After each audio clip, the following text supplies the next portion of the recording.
The time is just gone 11 minutes past 8 p.m. as we continue with the broadcast this evening with myself, Inayet Wadee. It is Wednesday night with myself, Inayet Wadee, and we are having a panel discussion covering a number of topics. But this evening, we are focusing on a particular aspect, and we're talking about Israel, we're talking about its pernicious agenda in Africa. Now, how much influence does Israel actually exert on the African continent, and looking at us in South Africa in particular? Now, we are joined this evening by Paul Hendler, who has 30 years' experience in formulating policies, planning strategies, and building capacity in the housing and human settlement fields. But he's also a founder member of Insight and self-described as a Jewish South African who stands against the demonization of the people of Palestine. And we're also joined by, obviously, she's no stranger to Salam Media, Roshan Dadu, a member of the SABDS coalition. Paul, I see you up on screen already. Good evening to you and welcome to the show. Thank you, and thank you for having me, and greetings to all your viewers also. Yes, and to you, Roshan, as well. An absolute pleasure, as always, having you with us. Yes, you are muted, Roshan. Sorry, thanks for having us and inviting us back again. Yes. Paul, let's just talk about Israel and its influence on the African continent. And I know there are many specific issues that we want to actually talk about.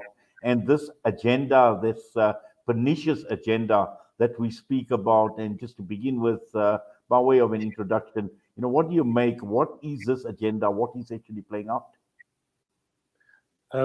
If I can just roll a little bit back, how I came into this particular debate was an address by Nelson Mandela's grandson, Mandla Mandela, at the Pan-African Palestine Solidarity Network meeting back in February this year, where he spoke about this pernicious agenda and Israel worming its way into African states with a lot of destructive consequences for the people, the population of these states.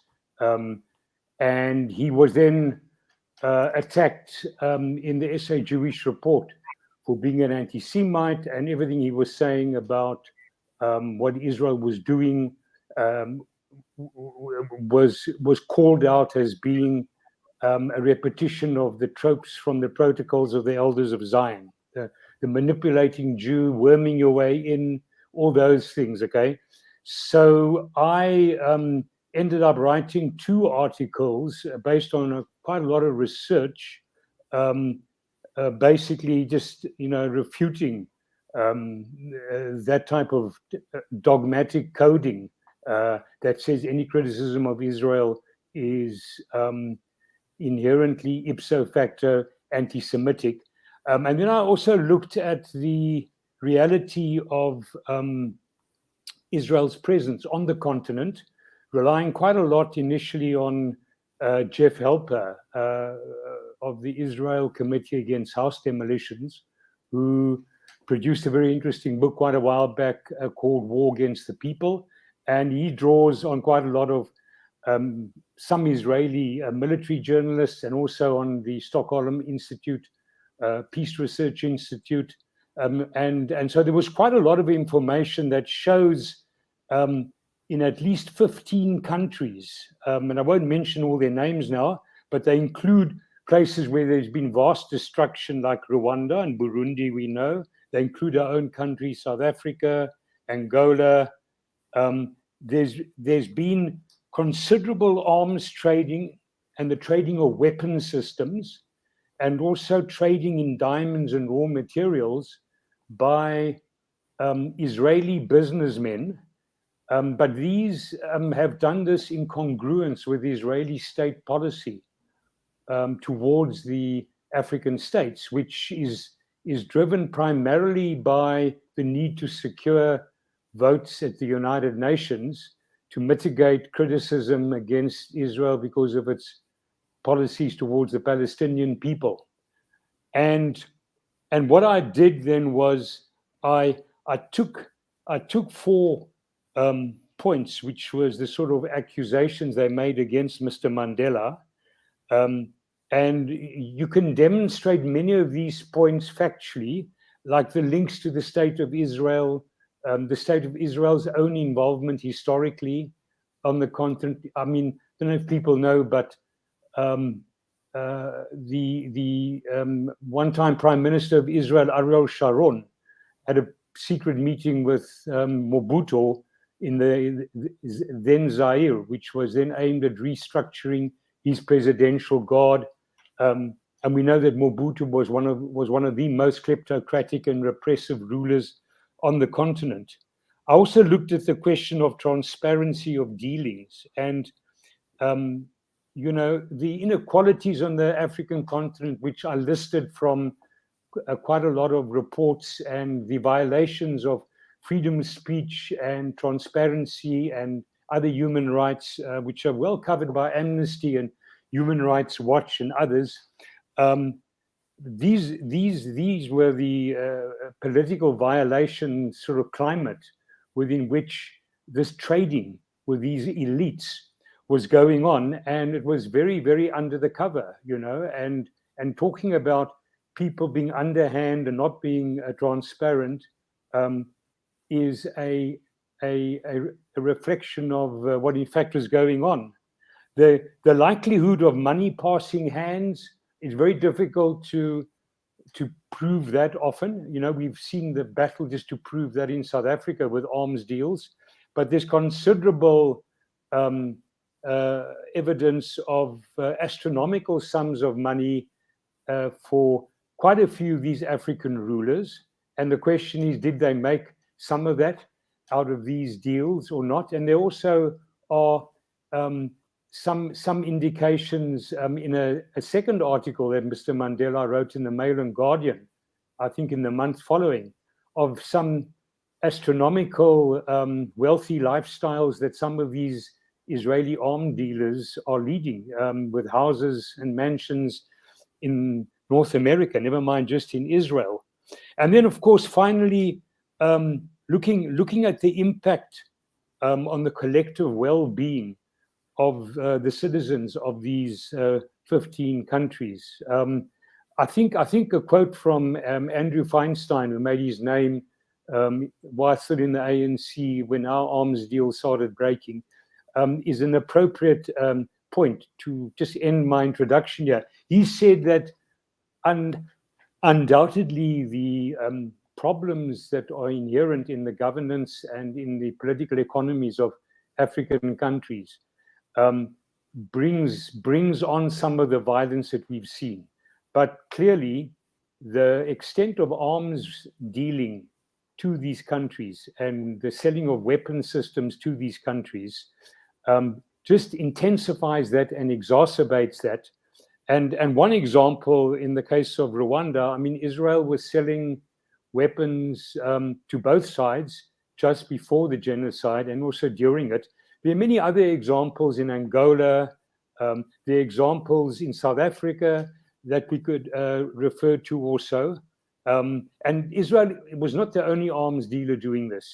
And it would have been interesting if we had Jeff Helper here tonight, because he, in his book, singles out Israel as creating a niche, not only in Africa, but all over the world, in Asia and in Latin America also, a niche provider of securitization systems and pacification methods for rebellious populations to elite rulers. And the arms dealing and the diamond trading and all of that, you know, comes into this and greases the whole process, I suppose you could say. And in that sense, following on from Jeff's points, you know, although other powers were also trading arms, and possibly even far more than Israel was to some of these countries, they do not have the outreach into the pacification services that they offer to local elites all over the world that Israel has. Yes, Paul, as you mentioned, it's a pity we didn't have Professor Jeff Halper We've engaged with him on many an occasion here on Salam Media, and I know what he actually brings to the discussion, the value. But just to bring Roshan into the discussion, Roshan, from what Paul has actually described, a very, very murky world out there. We're talking about diamond dealings, we're talking about arms dealers, and all of this tied to what is termed, and what Paul mentioned, a stated policy of Israel towards Africa. Yes, exactly. I mean, I think Paul, and in his articles, goes into great detail, which is really useful around all of these dirty dealings. But I think it is clear that Israel has, and especially in recent years, targeted Africa, as Paul said, around military sales, military equipment and training, which has been going on for quite a while. But more recently, it's changed its foreign policy slightly. So where it had previously used state development aid, it's cut back on that, and it's now funding and supporting private sector startup nation companies in Israel, which then the state supports to go in, and particularly into our continent, starting with so-called development projects like water and agri-tech projects. And we know we've had water so-called experts from apartheid Israel meeting with municipalities here in South Africa just a month or so ago. And we've been raising that up and campaigning against it, because that sort of technology and apartheid technology from a country that steals water, steals land, occupies land from the Palestinian people, is obviously not going to solve Africa's water crisis. But through those sort of so-called development projects, it then uses that to sell military and now spyware. There have been a lot of examples, including in South Africa with our president, of Pegasus spyware, NSO spyware, being found on cell phones. And that's a big issue in the rest of the continent, particularly in Ghana, where there was a huge scandal that broke around that. As well as that, there's also direct interference in elections. I mean, it's not just in Africa. We saw how Israel, in effect, influenced the UK election, and brought down the prospect of them being able to possibly elect a very progressive and pro-Palestinian Labour Party.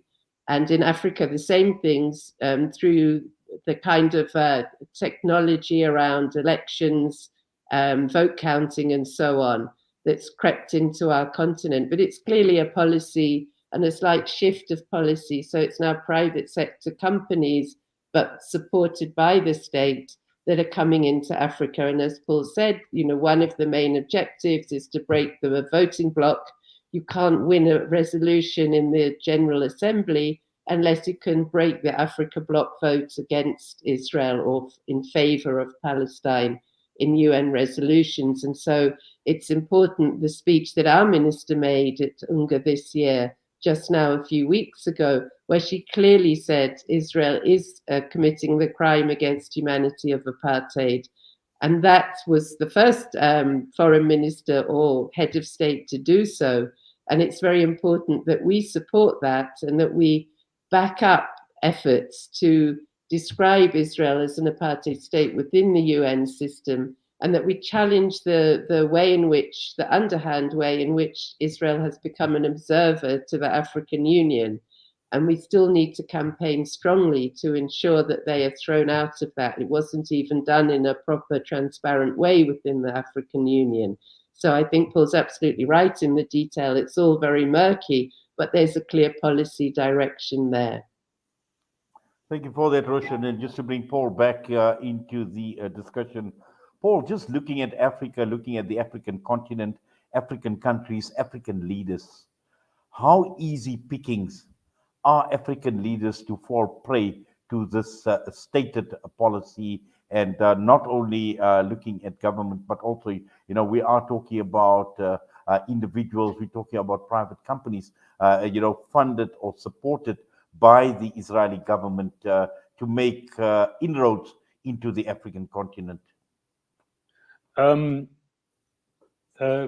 Inayet, looking at these 15 countries and information that's available, I was struck by the extent to which Israel has penetrated into governmental elites and into structures, into military structures.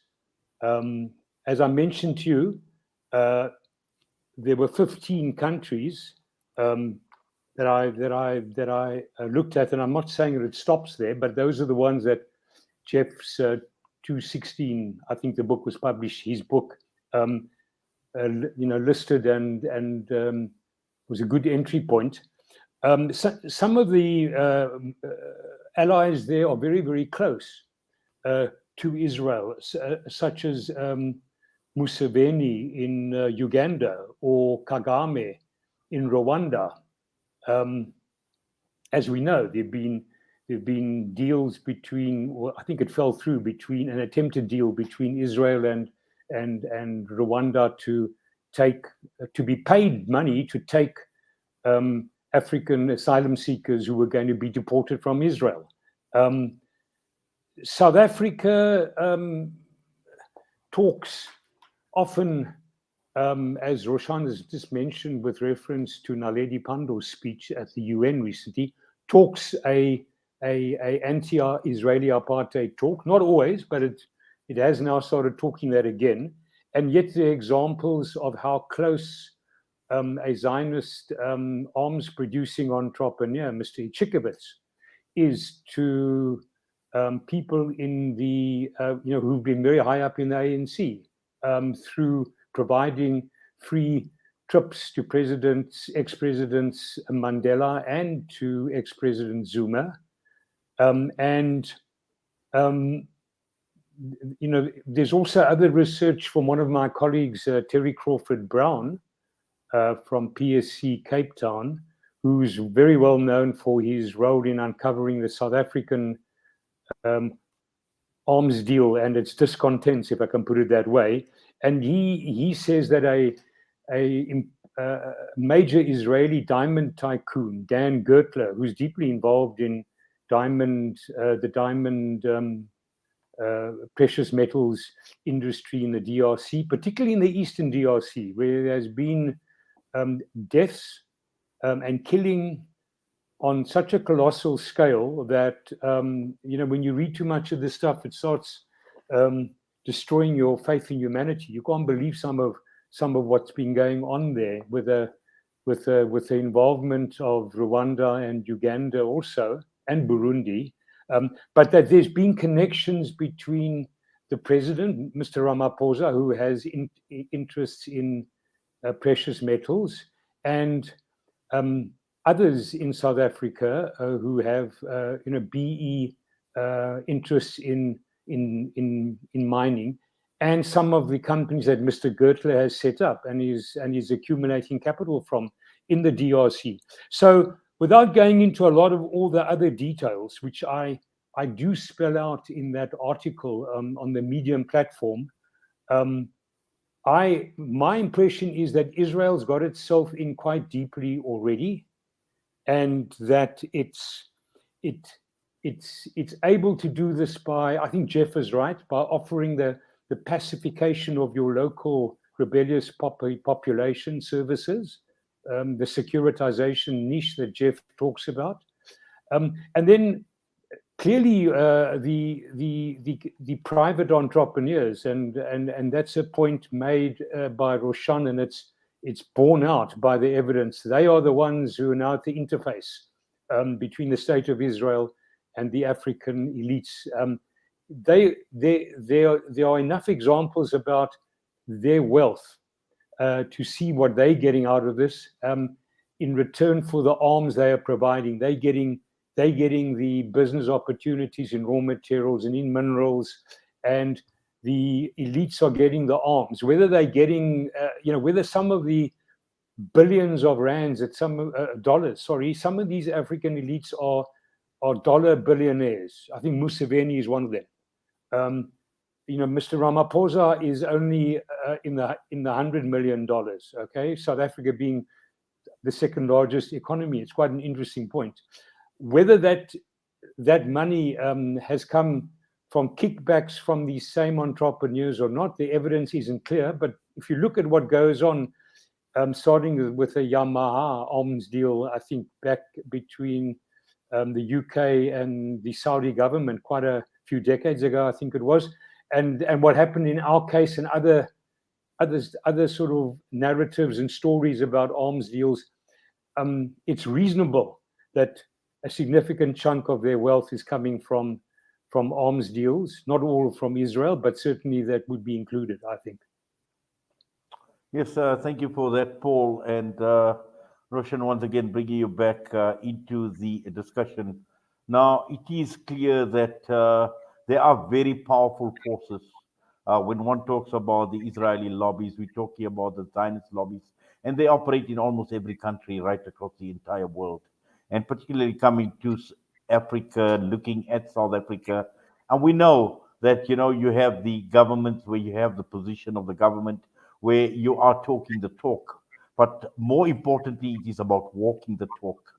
And this is when we're looking at Africa, we're looking at Africa's position as far as Israel is concerned, and South Africa as well, that, there are actions that actually conflict with what we are saying at times. Yes, absolutely. I mean, I think Paul's right to point out that what is said on the one hand is not necessarily done on the other by our own government. But I think where we are saying the right thing, we need to support that.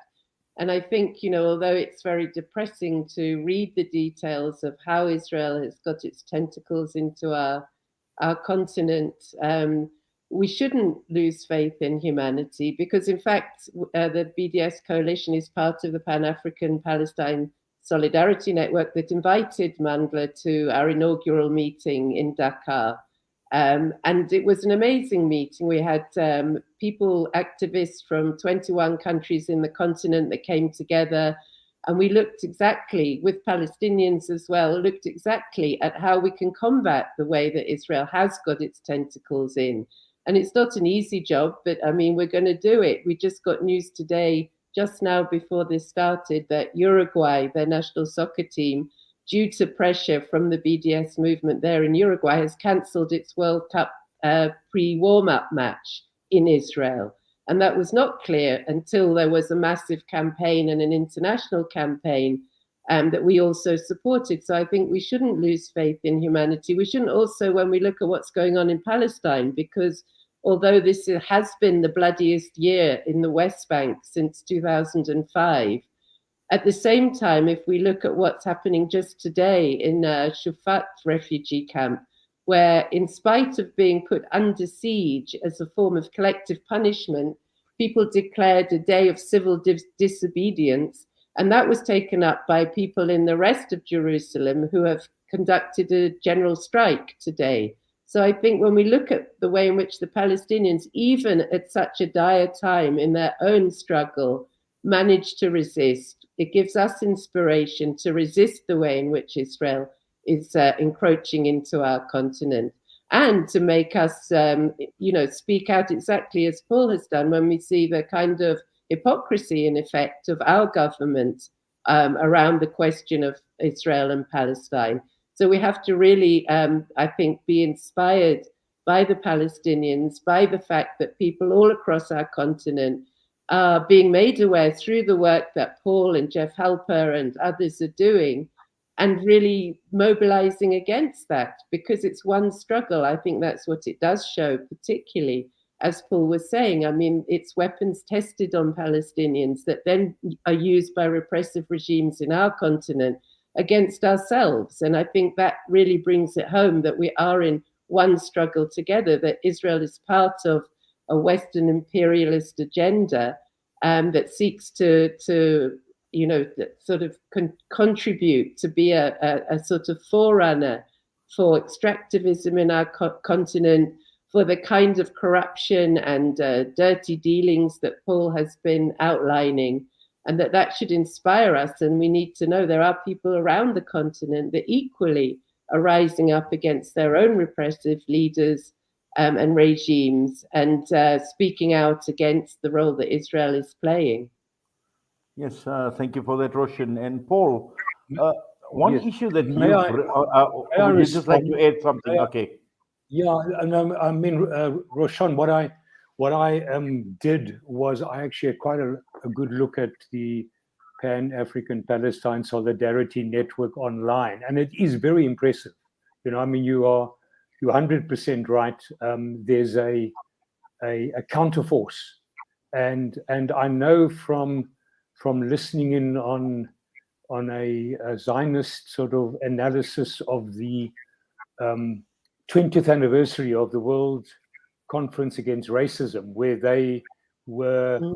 shocked by the resistance, that South Africa is a problem for them, and it means that the forces, the coalition, the various Palestine solidarity organizations, are providing in many ways, an effective form of resistance in South Africa. And I don't think South Africa is an easy. Well, they say so themselves. I actually quote them in that article. Some of the Zionist leaders, they say so themselves, that South Africa is a tough nut to crack, and it's mainly because of the extent of organizations who belong to the coalition and others in other groups, and what they're doing on the ground, and that is inspiring, and it is strengthening. So I just wanted to clarify that. It's just that the extent of the destruction, you're not always aware of it, and yeah, that's all I was really saying.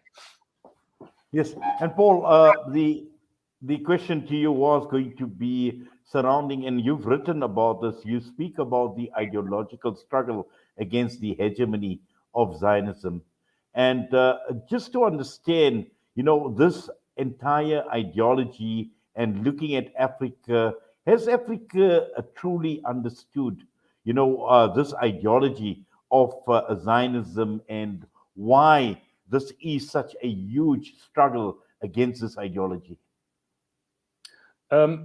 Inayet, I'm going to do a little bit of speculation here because I don't know Africa that well, and the network, as Roshan has pointed out, is also part of Africa.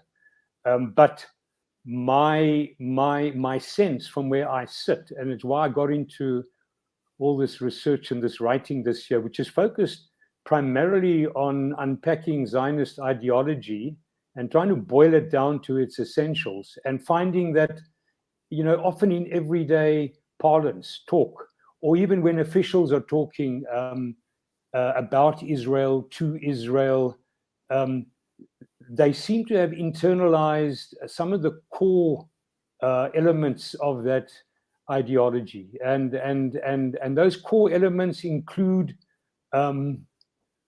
the eternal Jew. The Jews have always been here from eternity, whether we like it or not. People like me, I'm part of it genetically. The eternal problem of anti-Semitism. They've always hated us and out to get us.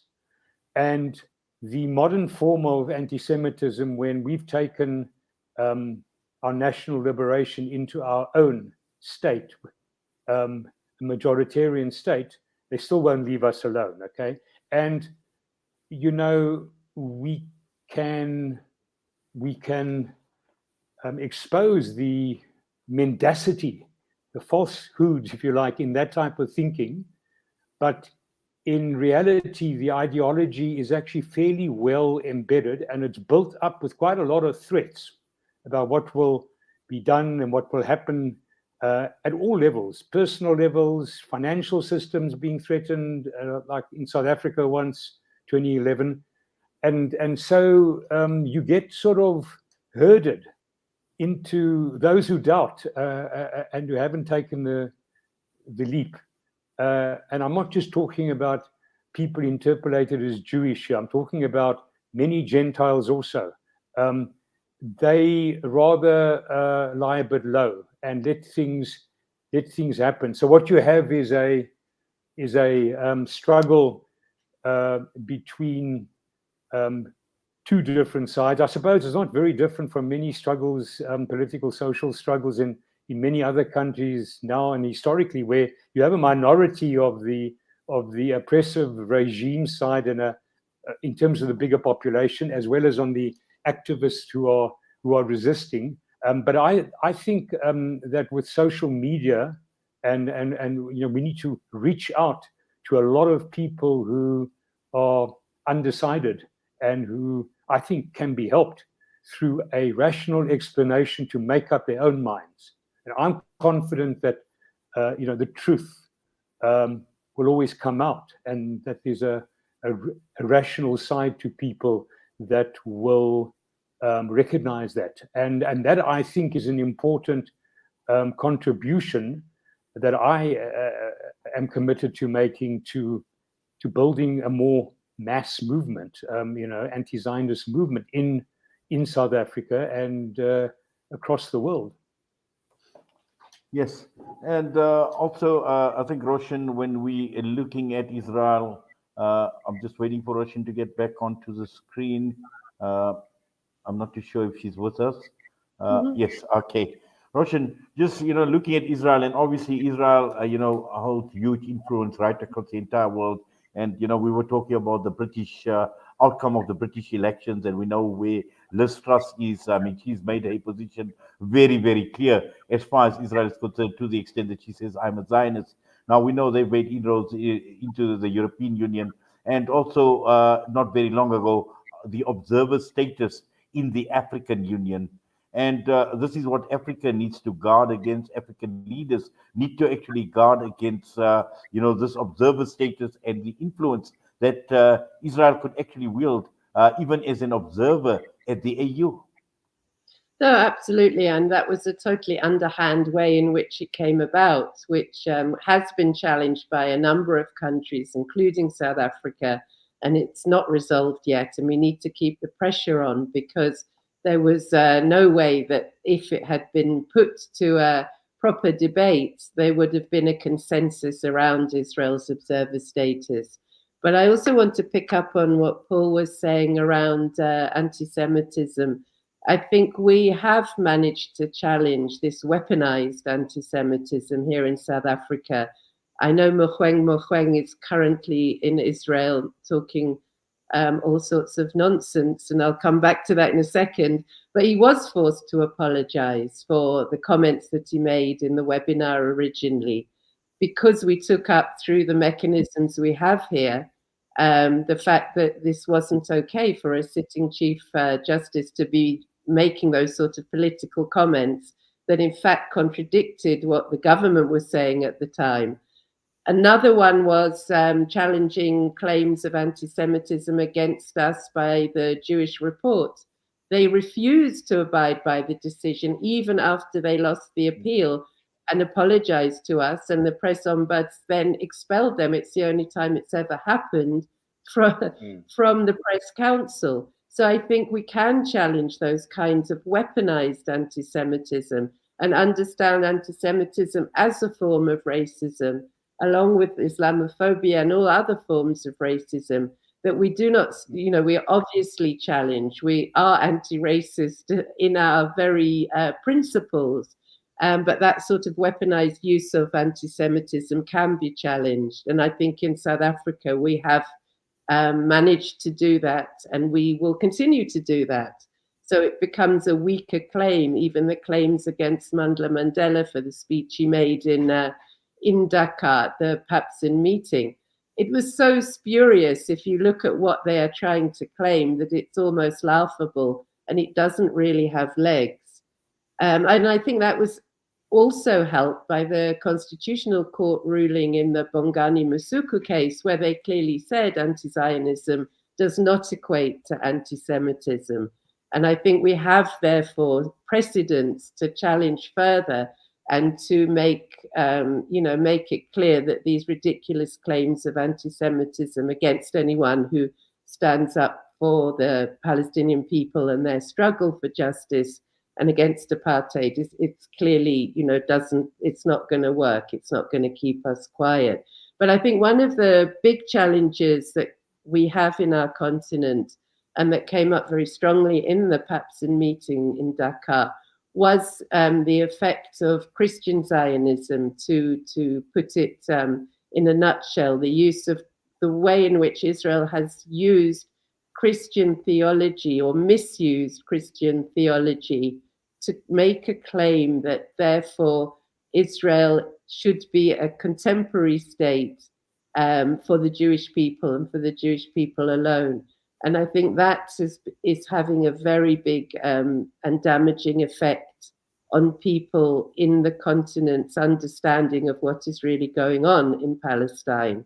And you can see that with Mohueng Mohueng, for instance. It's couched in this so-called Christian religious language. It's a total false kind of theological argument that people like Frank Chikani and Mohsen Kla have taken up very strongly in the World Council of Churches and faced a tremendous onslaught from parts of the World Council of Churches in doing so.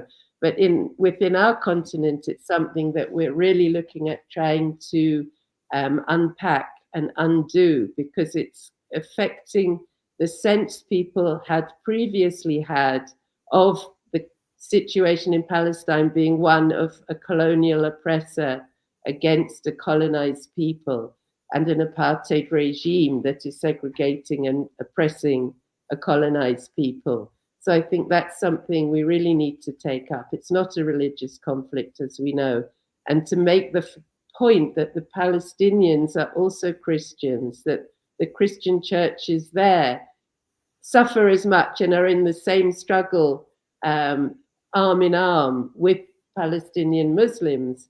And it's a point we need to really try to get across however we can, and challenge these kind of absurd claims that people like Mohueng Mohueng make. Well, Roshan, I must say it's an interesting angle that you've taken as far as this discussion is concerned, because, you know, I don't think many of us have thought of it in terms of Christian Zionism. And we know for a very, very long time, we look at even the United States of America, we look at large parts of Europe and how they've been affected or impacted by this term of Christian Zionism.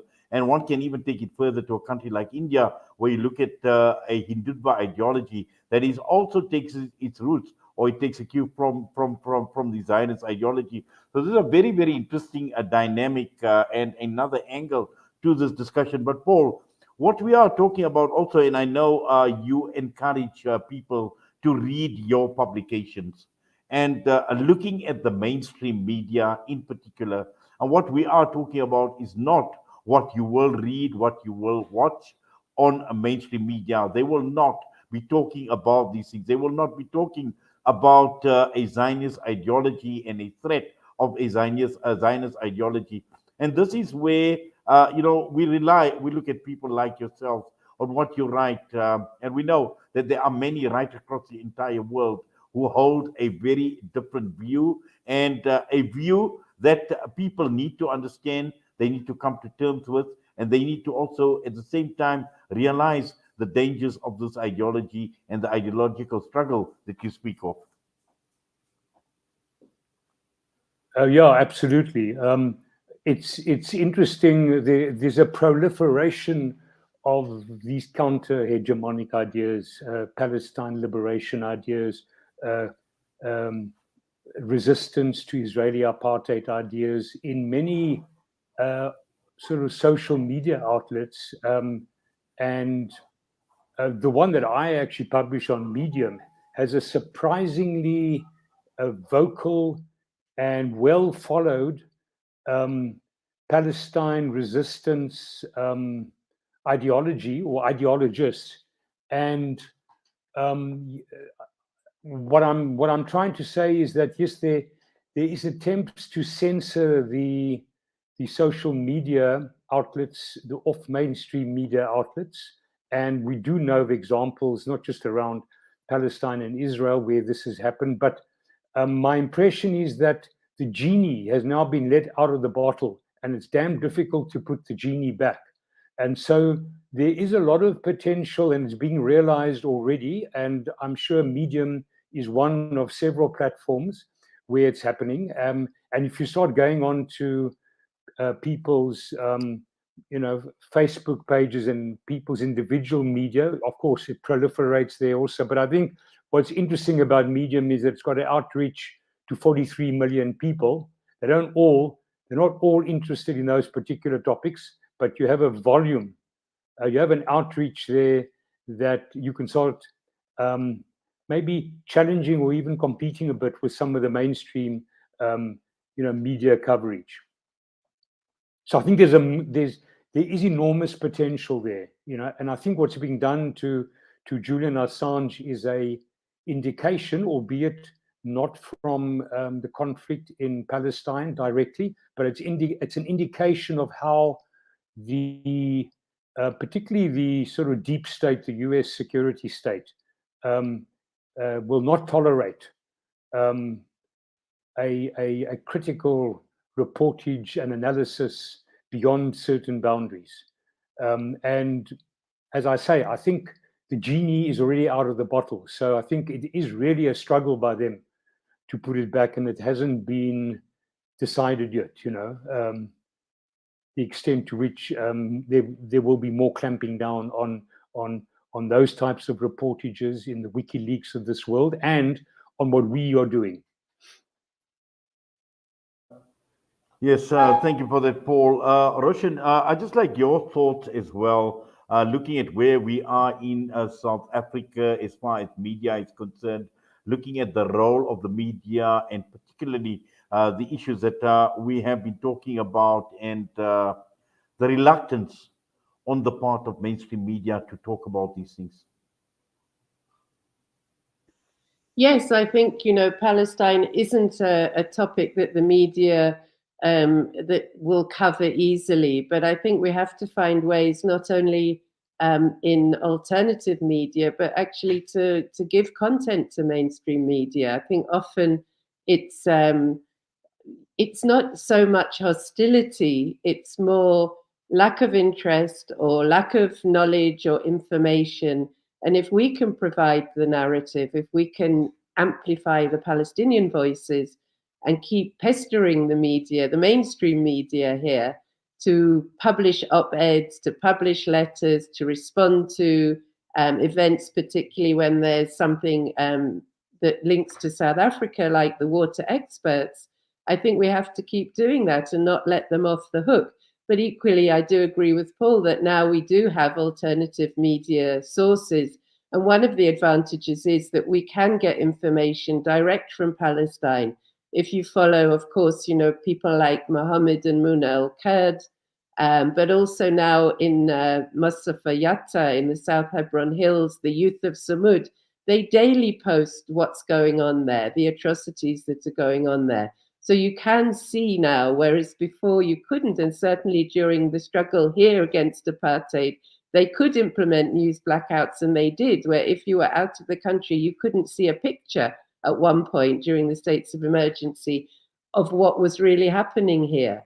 But now we can, and we can see the truth, and we can see what's really going on there. And we need to publicize that and find ways to get that, the Palestinian voices and what's happening, what they're showing us is happening, to a wider audience, whether that's through our social media pages, through whatever ways we have, at the same time as trying to, bombard, I would say, the mainstream media to take our stories, to take our views, to take our opinions, and to take the Palestinian voice and put it out there for people to read and see, not just on politics pages, if it's sport, if it's culture, if it's around, for instance, now there's a South African DJ that's booked to go to Israel that we're trying to campaign against. If there's a connection with South Africa, bombard the media, put your letters in, send your letters in. They want content and they need content. And if we provide it, I think we often do get published if we provide that content. Yes, I see we've got about 5 minutes. Paul, just some about 2 minutes if we'd like to wrap up, some final thoughts.